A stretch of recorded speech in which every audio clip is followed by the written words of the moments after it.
Hey, I'm still homeless. What's up? It's the Culture Detective here investigating your favorite films. And today, um, yeah, so I actually did this review already like half an hour ago, but my phone crashed and it suddenly shut down. And for some reason, it didn't save the video, so now I have to do the entire review all over again. But actually, yeah, for the last few days, I've planned a number of YouTube videos, but I never really got the chance to do them because I was really stressed out and I was also busy looking for a place to live. And yeah, it was painful. It was hellish, and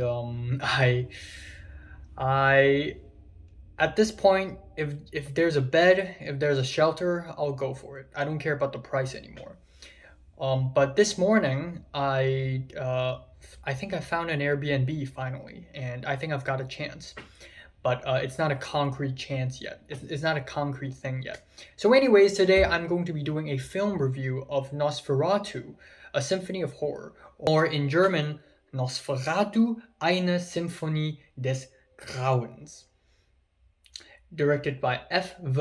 Murnau, and it is adapted from a novel written by Bram Stoker, written in the late 19th century, Dracula.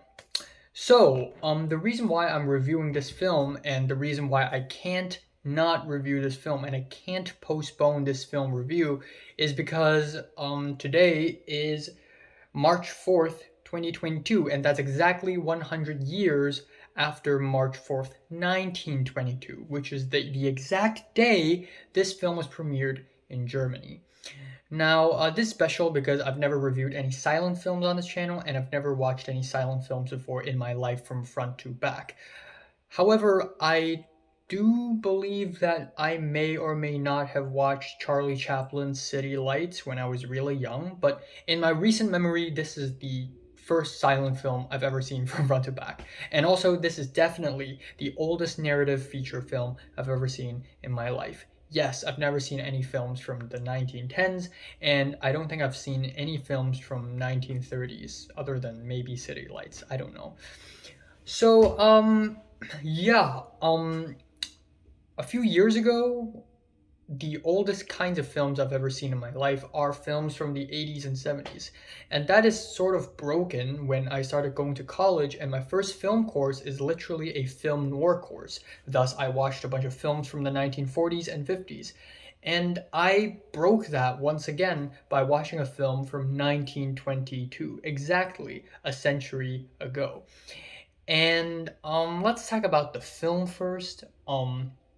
The story is actually really conventional and really easy to understand. I mean, yeah, stories from a century ago versus stories now, you would think that there's a huge difference, but honestly, not really. To be fair, I had no idea what to expect when I went into this film. I just know it's super old, but I have no idea how it's going to actually turn out. And story wise, it's actually really easy to understand and nothing all that different from the modern stories we have now. I mean, to be fair, if you had been to school and you have studied bits of literature, you would realize that most of the stories we've read are actually way older than the invention of filmmaking. So obviously, a story from 1922 shouldn't be a huge problem. I mean, it's not the Bible or like Three Kingdoms or anything.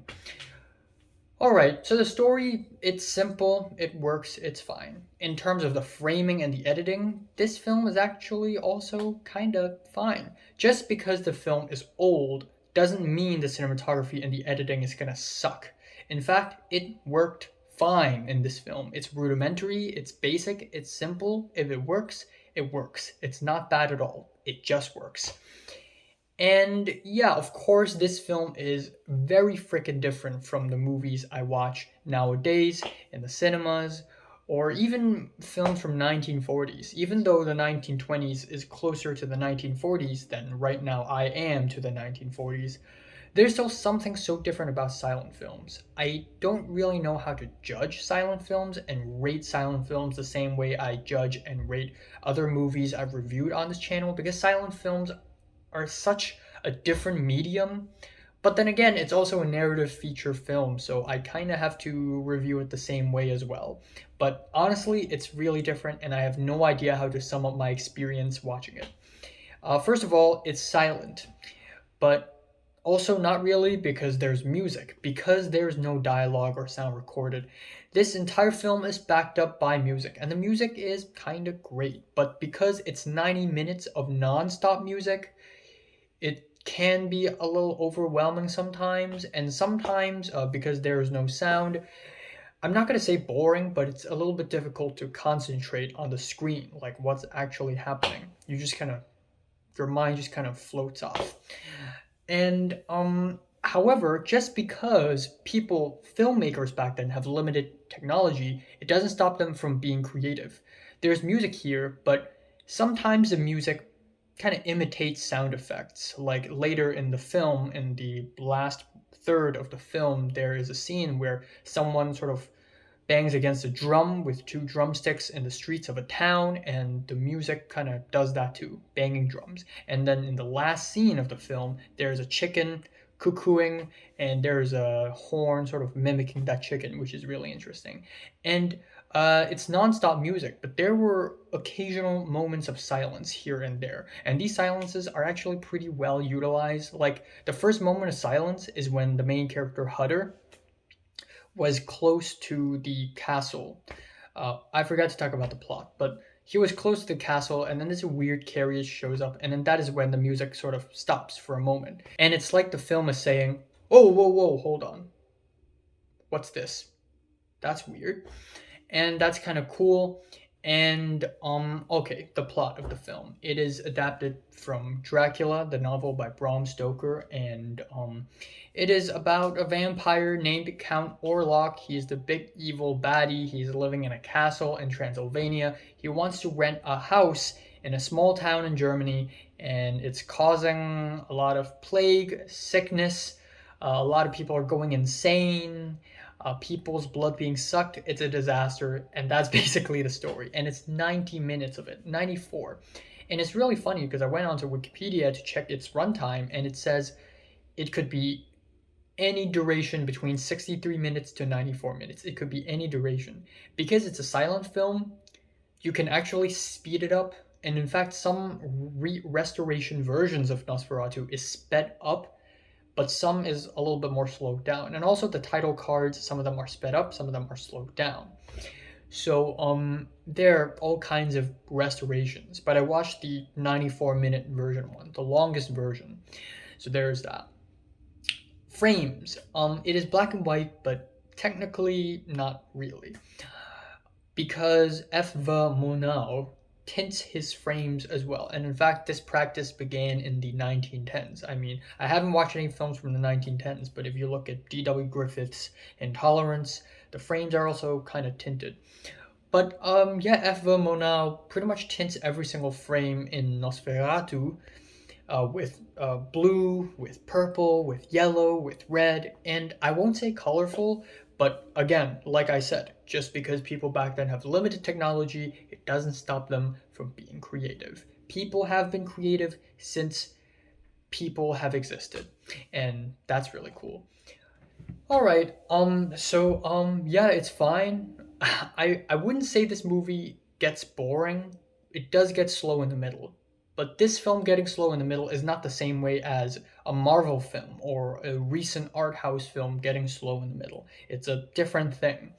So again, I can't really sum up my own experience watching this film. It's just like a different medium for me. And watching this film also made me realize how amazing film has been, how much the film industry has evolved. I mean, right now we have TV shows and short films and video games and other platforms and mediums. We have educational institutions just to teach people the ways and the methods and the arts and craft of filmmaking, film schools. And people are debating which film schools are better. People are debating whether film schools are worth it. There are all kinds of film awards. There are all kinds of film production companies, beefs, feuds, all kinds of guilds, all kinds of laws and policies regarding to film and copyright, all kinds of controversies. Filmmaking has come a long way since a century ago. It has evolved so much, and It's amazing, it's impressive, and it's crazy, and it's really cool. And this is at this moment my phone crashed. It's not crashed now. I'm gonna continue.